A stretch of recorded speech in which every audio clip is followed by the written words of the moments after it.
Cette petite ville a entendu l'alerte lancée par les autorités du Jiangxi plus tôt cette semaine.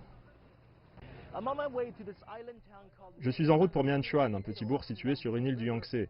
Ce matin, le niveau d'eau a atteint 21 mètres, en légère baisse par rapport à hier, mais toujours 3 mètres au-dessus du niveau considéré comme dangereux.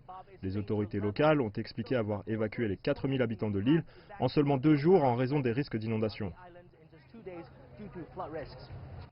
Les services météo ont émis une alerte mercredi contre de fortes pluies qui devraient se poursuivre pendant les 10 prochains jours.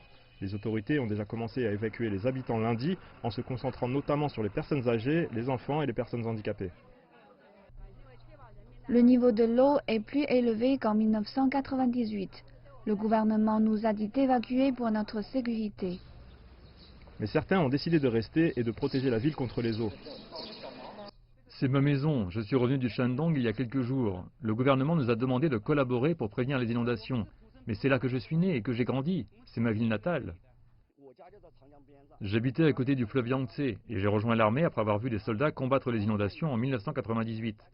En tant qu'ancien combattant, je boucle la boucle en restant pour défendre cette ville. Certains résidents n'ont toujours pas été évacués, les autorités se tiennent donc prêtes. La prochaine étape est de faire du porte-à-porte pour les trouver.